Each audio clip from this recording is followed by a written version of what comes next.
বিশ্ববিখ্যাত হার্ভার্ড ইউনিভার্সিটির বিদেশি শিক্ষার্থী ভর্তির সক্ষমতা সম্প্রতি বাতিল করেছে প্রেসিডেন্ট ডোনাল্ড ট্রাম্পের নেতৃত্বাধীন প্রশাসন।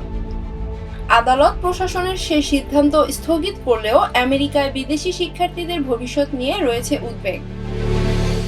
এমন বাস্তবতায় দেশটির উচ্চশিক্ষা প্রতিষ্ঠানগুলোতে কি পরিমাণ বিদেশি শিক্ষার্থী পড়ছেন তার একটি চিত্র তুলে ধরেছে দ্য ওয়াশিংটন পোস্ট। প্রতিবেদনে বলা হয়েছে, প্রতি বছর আমেরিকা জুড়ে বিভিন্ন উচ্চশিক্ষা প্রতিষ্ঠানে 1 মিলিয়নের বেশি বিদেশি শিক্ষার্থী ক্লাস শুরু করেন। তারা আমেরিকার অর্থনীতিতে বিলিয়ন বিলিয়ন ডলার যোগ করেন। একই সঙ্গে তাদের বদৌলতে সমৃদ্ধ হয় দেশটির বিজ্ঞান ও প্রযুক্তি খাত। বর্তমানে এই শিক্ষার্থীরা ভুক্তভোগী হয়েছেন উচ্চশিক্ষা প্রতিষ্ঠানে ট্রাম্প প্রশাসনের নিয়ন্ত্রণ চেষ্টার।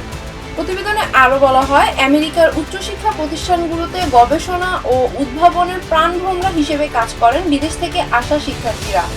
তারা দশকের পর দশক দেশটির অর্থনীতি ও গবেষণায় গুরুত্বপূর্ণ ভূমিকা রেখে চলেছেন বলে মনে করেন গবেষকরা। নির্দলীয় think tank national foundation for American policy নির্বাহী পরিচালক স্টুয়ার্ট অ্যান্ডারসন বলেন, আমেরিকার ইউনিভার্সিটিগুলোকে গবেষণা ও উদ্ভাবনের কেন্দ্রে পরিণত করেন আন্তর্জাতিক শিক্ষার্থীরা। অ্যান্ডারসনের মতে, আমেরিকাকে বিজ্ঞান ও সর্বোন্নত গবেষণার প্রাণবন্ত কেন্দ্র হিসেবে গড়ে তুলতে সহায়তা করেন বিদেশি শিক্ষার্থীরা।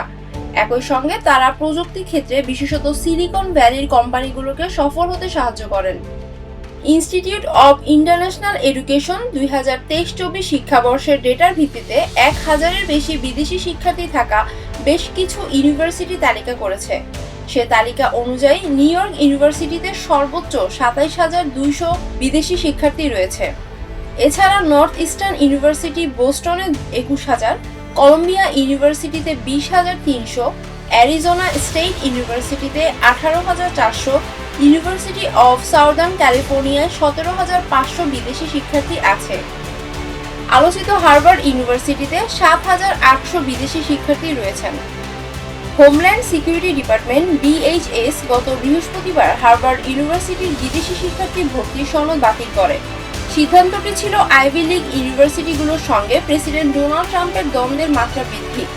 হার্ভার্ডের মামলার পর ম্যাসাচুসেটসের একজন ফেডারেল বিচারক শুক্রবার DHS এর চেষ্টা আটকে দেয়। নিউ ইয়র্ক থেকে সম্প্রচারিত TVN 24 টেলিভিশন বিশ্বজুড়ে বাঙালির কণ্ঠস্বর।